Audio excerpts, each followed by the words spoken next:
उल्हास वैतरणाथ गोदावरी नदीजोड प्रकल्प कार्यालय याचं उद्घाटन नुकतंच झालं आणि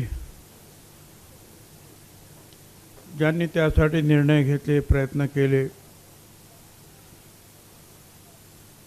ते माननीय नामदार डॉक्टर राधाकृष्ण विखे पाटीलजी, नामदार नरहरी झिरवळ, नामदार कोकाटे, डॉक्टर राहुल आहेर, दिलीपराव बनकर, राहुल ढिकले, हिरामन खोसकरजी, आशुतोष काळेजी, अमोल खताळ, आमदार विठ्ठल लंगे, काशीनाथराव दाते, विष्णुपंत महेश दुनेट, नितीन ठाकरे, तांबडे, सुनील बच्छाव, गोरख बोडसे, सन्माननीय मुख्य अभियंता प्रकाश मिसाळ, एसी गोवर्धने, बाळासाहेब शेटे, सर्व कार्यकारी अभियंता, जलसंपदा विभागाचे सर्व अधिकारी, कर्मचारी, शेतकरी बांधवांनो आणि भगिनींनो, मला जरी कार्यक्रमाचं अध्यक्ष केलं असलं तरी मी त्यांना सांगितलं मला अगोदर बोलू द्या, कारण आम्ही मागणारे आहोत आणि तुम्ही देणारे आहोत. आता मागणारे जो शेवटला असले आणि देणारे अगोदरच बोलून गेलं मग काय होणार आमचं. तर म्हटलं आम्हाला अगोदर बोलू द्या, मग तुम्ही बोला, आणि त्यांनी मला परवानगी दिली. खरोखर अतिशय आनंदाची गोष्ट आहे. तसे नाशिक शहर जे आहे आपलं, विशेषतः ह्या सगळ्या उत्तर महाराष्ट्रातलं हा प्रमुख शहर आहेच, मध्यवर्ती आहे, महत्त्वाचं आहे. खरं तर नाशिक पुण्यानंतर, मुंबई पुण्यानंतर नाशिक नेक्स्ट डेस्टिनेशन म्हणून आपण बोलत आलो. पण नेहमी असं झालं की आमच्या इकडचे जे काही ऑफिसेस जे आहे ते इकडे पळव, तिकडे पळव, तिकडे पळव असं झालं. हे पहिल्यांदाच आहे की आम्हाला ऑफिस तुमचं तिकडून इकडं मिळालं. त्यामुळे तुमचे आम्ही आभार मानतो.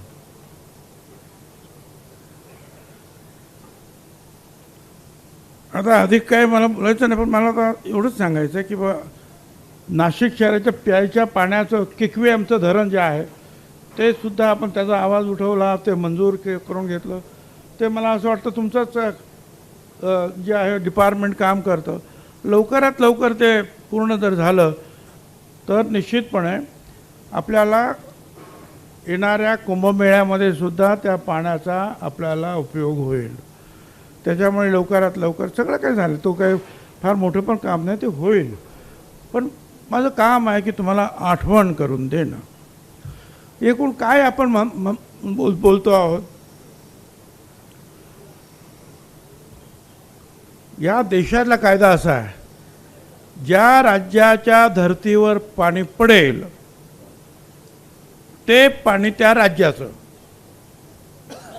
मग काय झालं, ही पुढे जी सह्याद्रीची रांग आहे पर्वतांची, त्याच्या पलीकडे सुद्धा महाराष्ट्राची जमीन आहे, महाराष्ट्र राज्य आहे, आणि प्रचंड प्रमाणावर तिथे पाऊस पडतो.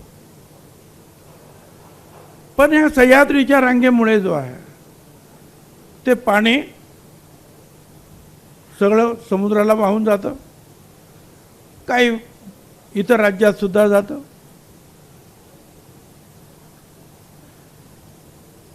आणि खरं म्हणजे मला याची काही जास्त कल्पना नाही, कारण मला संपूर्ण जे आहे आयुष्य मुंबईमध्ये गेलं. आम्हाला फक्त जे आहे तानसा, वैतरणा, भातसा माहिती आहे. महापौर म्हणून सुद्धा, आणि पाणी तिकडून येणार आहे, नळाला पाणी येणार आहे, पाणी आम्ही पिणार आहोत, संपला विषय. कधी कधी भेट देत होतो. एक नानासाहेब मोडक म्हणून एक इंजिनियर होते, महानगर हायड्रॉलिक इंजिनियर, त्यांनी एक धरण स्वतः बांधलं वैतरण, आणि त्याला नानक मोडक सागर म्हणून नाव दिलं. तर हे आम्ही सगळं पाहत होतो. पण त्याच्या खोलात जाण्याची काही संधी काय कधी म्हणजे काही आवश्यकता पण नव्हती. पण 2004 पासून ज्या वेळेला मी इकडे निवडून आलो आणि पाहिलं की येवल्यामध्ये सगळ्या महाराष्ट्रातला मागास असा हा तालुका लोकांनी तर आणला, आता पुढे काय करायचं. आणि मग म्हटलं पाणी कुठून येईल? तर म्हणजे पाणी सगळं तिकडे आहे आणि तिकडून ते आता इकडे आणायचं आहे. आणि तुम्हाला सांगतो 2004ला जयंत पाटील हे फायनान्स मिनिस्टर होते असं मला वाटतं. आणि त्यावेळेला असं ठरलं होतं की 75% ज्यांचं काम झालेलं आहे तेच प्रोजेक्ट करायचे, बाकीचे प्रोजेक्ट नंतर बघू. अरे म्हटलं कधी तुमचं 75चं 100% होणार? म्हणजे आमचं काय होणारच नाही. आणि ते आम्ही त्याच्यात घालून घेतलं आणि ते मांजरपाड्याचं काम सुरू झालं. काही काही लोक विचारलं कुठे आहे धरण? धरण नाही, मान्य आहे, मांजरपाडा हे काही धरण नाहीच आहे. तिथे 6-7 जे आहे असे लहान लहान लहान मोठी अशी धरणं बांधून छोटी मोठी जाणारं पाणी अडवलेलं आहे. आणि मग ते पाणी इकडे आणायचं. तर त्या सह्याद्रीच्या डोंगरामध्ये जे आहे आपण जवळजवळ 2 ट्रक एकाच वेळेला जातील एवढा मोठा बोगदा, अगोदर तो सिंगल झाला, मग तो कमी पडायला लागला, मग तो डबल केला, असा जवळ 11 किलोमीटर बोगदा आपण त्या तो पण वरती जे आहे अनेक अडचणी, मग ते फार मोठे जे स्फोट करायचे नाहीत, अनेक अडचणीतून ते पाणी पुढे आलं. आणि मग 160 किलोमीटरने ते पाणी आमच्या येवल्याच्या शेवटला नेलं. पुढे असं झालं का ते पाणी आलं, पण ते पाणी दिंडोरी आणि त्या तुमच्या काय कुठे गेले चांदवड तिकडे जिरून गेलं राव. अरे म्हटलं पाणीत गेलं. आणि मग म्हटलं त्याला लाईनिंग करा. अगदी नवीन मला काय माहिती आहे काय होणार पुढे. मग ते परत लाईनिंग केलं. त्यावेळेला आता फार थोडंफार पाणी तिकडे पोचलं, पण पुरेसं पाणी ते नाही, हेही खरं आहे. मी आज नाही, विरोधी पक्षात असताना सुद्धा, म्हणजे ज्यावेळेला सरकारमध्ये नव्हतो त्यावेळेला अनेक वेळा मी हेच सांगितलं की बाबा तुम्ही त्यावेळेला, म्हणजे जयंतराव पाटील होते त्यावेळेला, पवारसाहेब होते, मी त्यांना 1,00,000 कोटी रुपये तुम्ही कर्ज घ्या, पण जाणारं आमचं सगळं पाणी जे अडवा आणि ते इकडे घेऊन या. मराठवाड्याला दुसरं पाणी नाही आहे, नाशिकला दुसरं पाणी नाही आहे. नाशिकला पाणी आलं आपोआप ते मराठवाड्याकडे जाणार आहे. मराठवाड्याला पाणी कुठून येणार आहे? मराठवाड्याचं पाणी आजसुद्धा आपण जायकवाडी भरलं, नाशिकमुळे भरलं ना, म्हणजे पाणी इथूनच जाणार आहे. परंतु पाणी आणखीन घेऊन या, म्हणजे नाशिकची सुद्धा तहान भूक भागेल आणि पुढे पाणी ते जाईल. पण पुढे काही झालं नाही. पुढे मग असं झालं की हे पाणी जे आता ज्या पाण्यावर आपण धरणं बांधून काय जे प्रोजेक्ट करतो ना, ते पाणी जे गुजरातला द्यायचं ठरवलं आणि त्या पोटी जे आहे केंद्र सरकार आपल्याला पैसे देणार आणि अमुक तमुक असं ॲग्रीमेंट झालं एका मुख्यमंत्र्यांच्या काळात. मी म्हटलं जे आहे जे ॲग्रीमेंट ताबडतोब रद्द झालं पाहिजे. BJPच्या राज्यात नाही म्हणत आहे मी, काँग्रेस आणि राष्ट्रवादीच्या राज्यामध्ये एका मुख्यमंत्र्याच्या काळात. आणि मग ते आहे ते फाडून टाकलं आम्ही, म्हणजे अजिबात पाणी जाऊ देणार. मी ते झिरवळ आणखी 2-3 आमचे आमदार होतो, आम्ही वेलमध्ये जाऊन बसलो की हे पाणी आम्हाला पाहिजे, नाशिक शहराला पाहिजे. अहो कालेश्वरमला 700 मीटर पाणी उचललेलं आहे, तुम्हाला कल्पना विखे साहेब, 700 मीटर. इथे जर पाणी उचलायचं झालं त्या भागातलं काही ठिकाणचं, काही तिथं बाय वे ऑफ ग्रॅव्हिटी येईल, पण काही ठिकाणी पाणी उचलावं लागेल. 350 मीटरच उचलायचं आहे हो, 300 मीटर उचलायचं आहे. कालेश्वरमला तिकडचं ते तेलंगणावाले जर एवढं पाणी उचलतात, 36 पंप लावले मोठे मोठे, सगळं काय केलं. आता नाहीतरी आपल्याला इतर कामासाठी कर्ज घ्यावं लागतं. आता तुम्ही सांगितलं 115 TMC आहे, बरं 115 TMC आहे, आणि त्याच्यासाठी खर्च काय 1,00,000 TMC, 90 TMCसाठी 1,00,000 कोटी आहे. अहो आणखीन घ्या 1,00,000 कोटी कर्ज राहावं, पण ते 115चे 115 घेऊन या ना इकडं, तर आमचं पण होईल आणि पुढचं पण होईल. आणि आम्ही सगळे, मी तुम्हाला सांगतो, तुम्हाला सगळं सभागृह विरोधी पक्षासहित तुम्हाला पाठिंबा देईल, याच्यामध्ये कोणी विरोध करणार नाही. अहो हे पाणी आलं शेतकऱ्यांच्या हातामध्ये, 2 पैसे आले की तुम्हाला तुमच्या तिजोरीमध्ये सुद्धा त्याची भर पडणारच आहे. पण हे करा ना, इतरांसाठी आपण कर्ज घ्या, याच्यासाठी सुद्धा कर्ज. आणि हे काम कसं होईल लवकरात लवकर, हे एवढं आपल्याला ते पाहायला पाहिजे. अधिक मी काय बोलू, पण या देशाचे जे माननीय पंतप्रधान आहेत नरेंद्र मोदी साहेब, यानी जे आत्मनिर्भर भारत संकल्पनेच्या पार्श्वभूमीवर महायुती सरकारकडून या विचारधारेला चालना दिली आणि हे पाणी जे आहे वळवलं पाहिजे, नदी जोड प्रकल्प जे आहे हे अंमलात आणले पाहिजे, योजना आखली फडणवीस साहेबांनी. त्यांचं सुद्धा मला अभिनंदन करायचं आहे की त्यांनी पटापट अनेक योजना ज्या आहेत मंजूर करून टाकलेल्या आहेत. 3-4 तरी योजना माझ्या समोर ज्या मी मंत्रिमंडळात असताना अलीकडे ज्या आहेत मंजूर झालेल्या आहेत, मोठ्या योजना.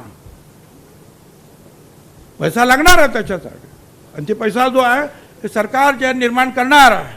व त्याचप्रमाणे हा अतिशय महत्त्वाकांक्षी असा हा प्रकल्प आहे विखे साहेब. पाणी तर त्याचं खूप आहे हो. 102 का 3 TMC पाणी तापीचं महाराष्ट्राच्या हक्काचं आहे. फक्त 8-9 TMC पाणी जे आपण अडवलं आणि 91 TMC पाणी आज सुद्धा उकायला जात आहे. ते वेगळं 91 TMC पाणी आज उकायला पलीकडे जात आहे. अरे हे आणा ते आणा, किती पाणी आहे हो. महाराष्ट्राला काही अडचणच नाही पाण्याची, पण ते आपण आणलं पाहिजे. ती हिंमत फडणवीस साहेब, ती हिंमत विखे साहेब तुम्ही दाखवतात, त्याबद्दल आमच्या सगळ्यांच्या तर्फे जे आहे तुम्हाला खरोखरच मनापासून मी अभिनंदन करतो.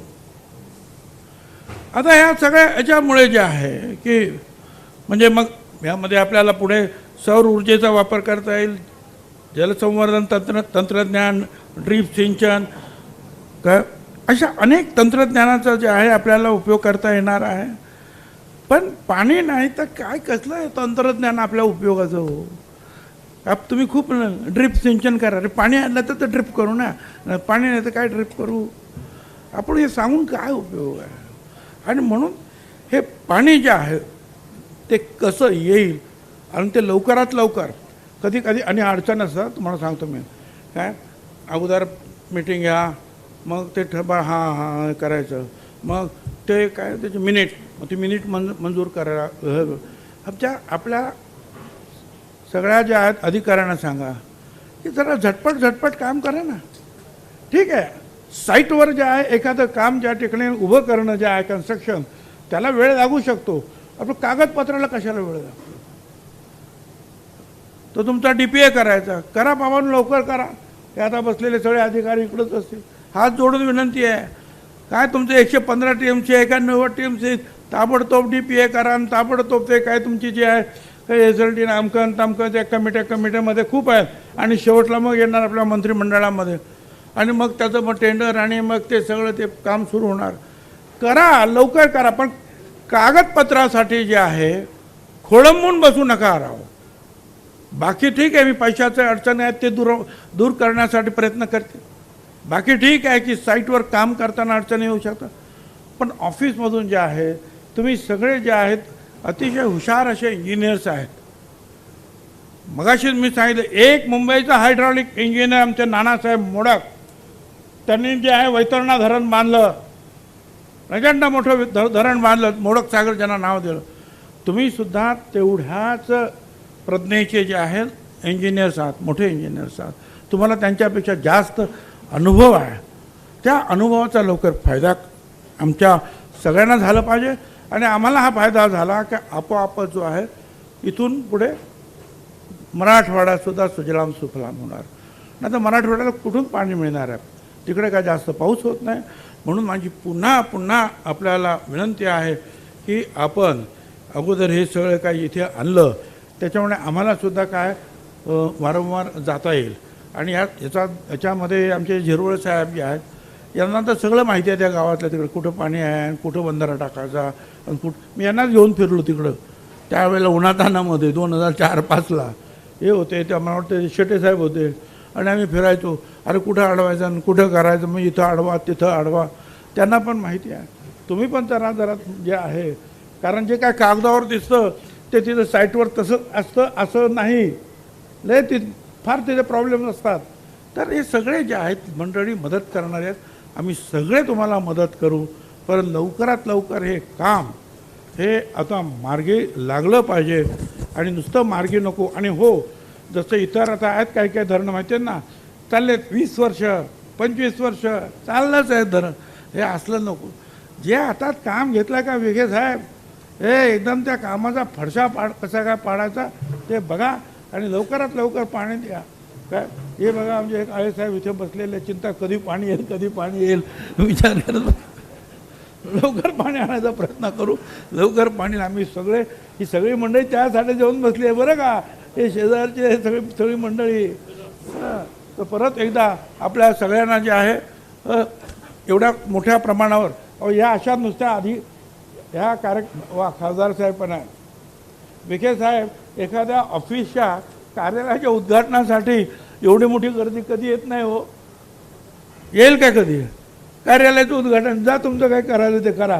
पण हे एवढे सगळे आलेले आहेत त्या कार्यालयाच्या उद्घाटनाच्या माध्यमातून तुमच्याकडून आमच्या पाण्याच्या ज्या आशा आकांक्षा ज्या आहेत पूर्ण झाल्या पाहिजेत हे सांगण्यासाठी आलेले आहेत. धन्यवाद. जय हिंद, जय महाराष्ट्र.